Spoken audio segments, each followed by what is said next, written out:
Hello friends. तो हमारा आज का टॉपिक है immunoglobulin classes and subclasses. तो साइनोप्सिस है introduction, definition, classes and subclasses and their biological function, conclusion and difference.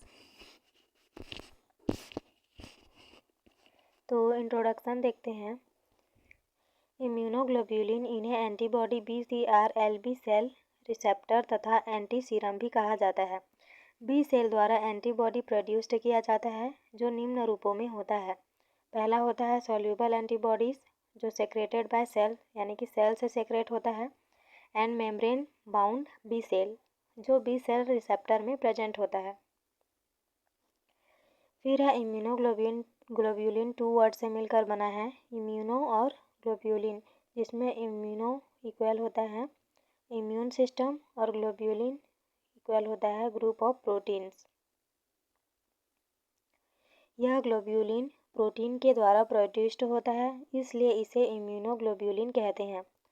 जब बॉडी के अंदर इम्यून रिस्पॉन्स डेवलप्ड होगा तो बॉडी में प्रोटीन एक्सेस मॉलिक्यूल प्रोड्यूस होगा जिसे हम एंटीबॉडी कहते हैं।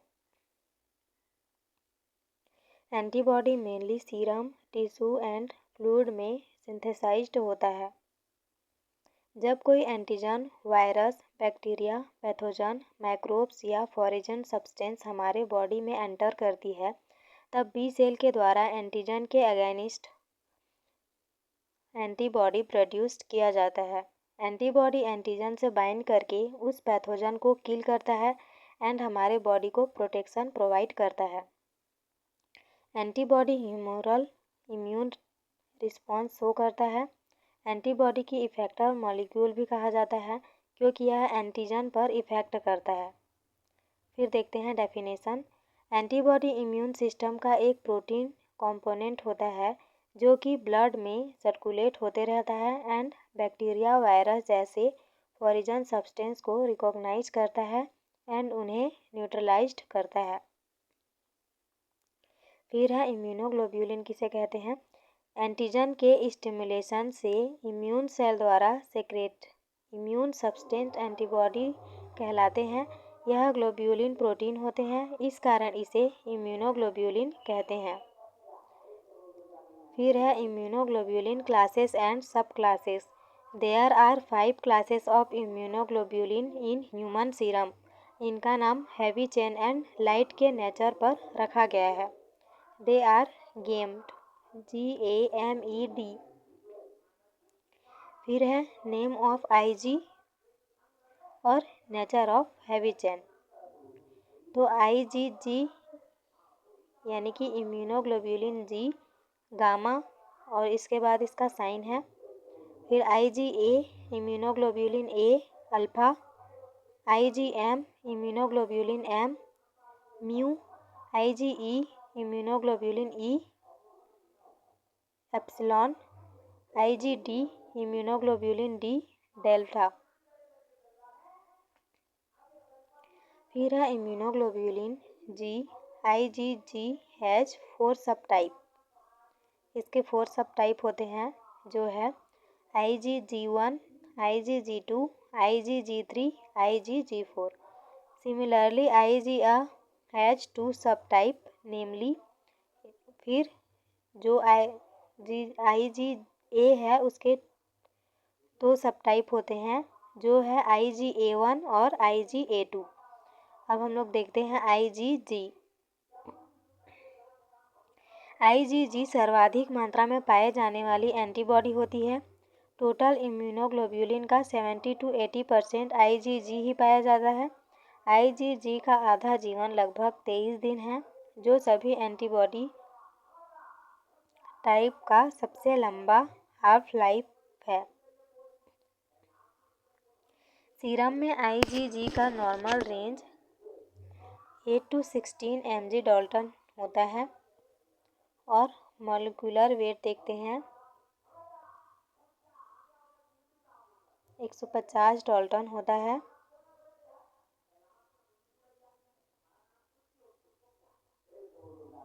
IgG एंटीबॉडी में इनएक्टिव फॉर्म में होते हैं, किंतु जब कोई बॉडी में एंटर करता है तब यह एक्टिव होता है।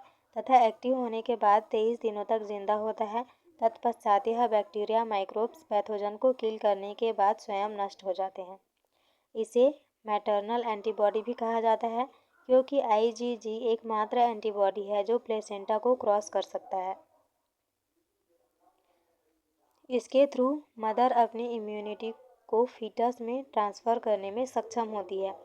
यह किसी भी प्रकार के इन्फेक्शन तथा एंटीजन से बॉडी को डिफेंस प्रोवाइड करती है। यह सेकेंडरी इम्यून रिस्पॉन्स के द्वारा एक्टिव होती है। जब कोई बैक्टीरिया पहली बार हमारे बॉडी में आएगा, तब हमारा एंटीबॉडी उस बैक्टीरिया को पहली बार किल करेगा, तब इसे प्राइमरी इम्यून रिस्पॉन्स कहते हैं। किंतु जब वही बैक्टीरिया फ्यूचर में फिर कभी आएगा, तो उसके प्रति रिस्पॉन्स को सेकेंडरी इम्यून रिस्पॉन्स कहते हैं। फिर Ig molecules consist of 2 gamma heavy chain and 2 cup और 2 lambda light chain से बना होता है। ये IgG का स्ट्रक्चर है। IgG सेकेंडरी इम्यून रिस्पॉन्स द्वारा प्रोड्यूस्ड मेजर एंटीबॉडी है। IgG3 एंड IgG4 प्लेसेंटा को ईजिली क्रॉस कर जाते हैं तथा फीटस को प्रोटेक्ट करने को इम्पॉर्टेंट रोल प्ले करते हैं। IgG3 most effective complement activator होते हैं। इसके बाद IgG1 तथा IgG2 आते हैं। IgG4 कॉम्प्लीमेंट को एक्टिव करने के एबल नहीं है। IgG1 and IgG3 phagocytic cell पर FC रिसेप्टर से हाई एफिनिटी के साथ जुड़ते हैं, टोपोनाइजेशन के इम्पॉर्टेंट रोल प्ले करते हैं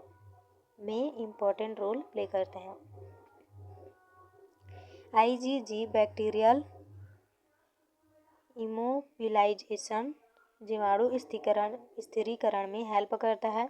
IgG टॉक्सिन एंड वायरस को निष्क्रिय इनएक्टिव करता है। अब देखते हैं IgA मॉलिक्यूलर वेट इसका होता है 320 Dalton. H chain type alpha. IgA total serum immunoglobulin का 10 to 15% होता है। यह हमारे बॉडी का इंटरनल सिक्रेशन का प्रमुख एंटीबॉडी है, like breast milk, saliva, tears and bronchial, genitourinary and digestive tracts. Blood में IgA मोनोमेरिक फॉर्म में होता है, जबकि बॉडी सेक्रेशन में IgA डाइमेरिक और मल्टीमेरिक फॉर्म में होता है। IgA dimeric form J chain and secretory chain से कॉन्टेन होता है।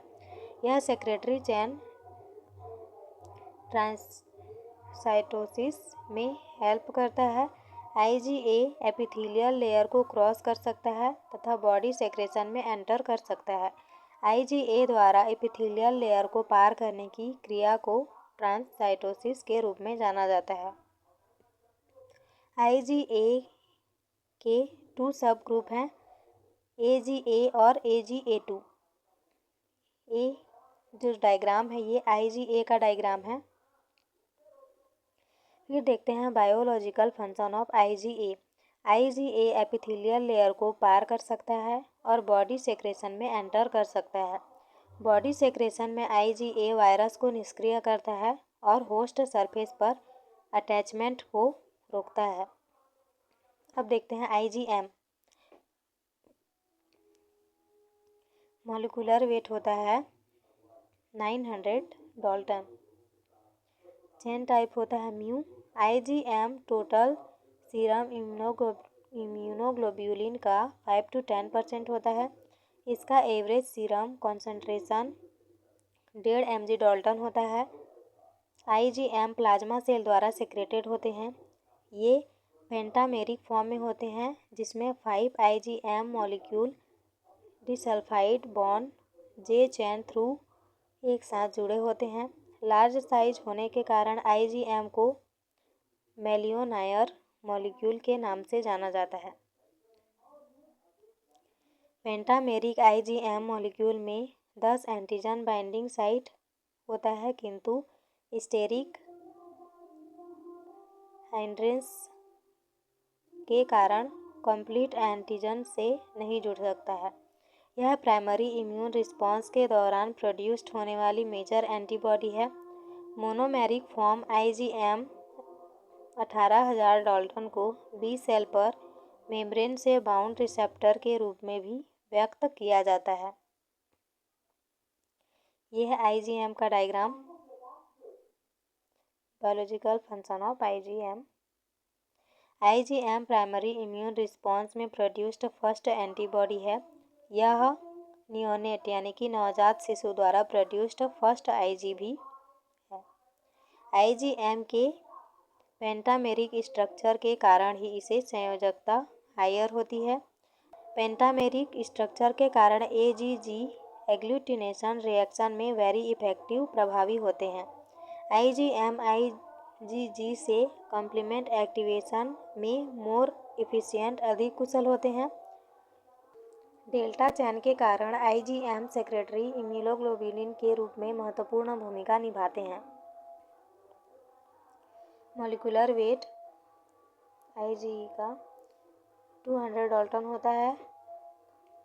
Heavy chain type epsilon. IgE total serum immunoglobulin का 0.3% है। एलर्जिक रिएक्शन में शामिल होने के कारण IgE को रिएजेनिक एंटीबॉडी के रूप में जाना जाता है। IgE इमीडिएट हाइपरसेंसिटिविटी रिएक्शन में इम्पॉर्टेंट रोल प्ले करते हैं तथा फीवर, अस्थमा, एनाफाइलेटिक शॉक्स के लिए भी रिस्पॉन्सिबल होते हैं। IgE का FC क्षेत्र blood basophils and tissue mast cell से जुड़ता है। IC क्षेत्र में बाइंड IgE के प्रति एंटीजन के साथ क्रॉस रिएक्शन मास्ट सेल और बेसोफिल सेल के डीग्रेन्युलेशन के कारण बनती है, जो हिस्टामिन रिलैक्स करता है। यह हिस्टामिन एलर्जी के सिम्टम के लिए रिस्पॉन्सिबल होते हैं। IgE का डायग्राम है ये। फिर है biological function. IgE antibody depend cell mediated cytotoxicity द्वारा पैरासाइट्स के अगेंस्ट इम्यूनिटी प्रोवाइड करती है। नॉर्मल इंडिविजुअल के ब्लड में IgE एंटीबॉडी का लेवल बहुत कम होता है। यह during parasitic infection and allergic reaction में बढ़ जाता है। IgD molecular weight 180 dalton. H chain type delta. IgD extremely low concentration में प्रेजेंट होता है। यह टोटल सीरम इम्यूनोग्लोबुलिन का 0.2% होता है। IgM EgM के साथ bind major membrane bound immunoglobulin होता है, जो मैच्योर बी सेल को एक्सप्रेस्ड करता है।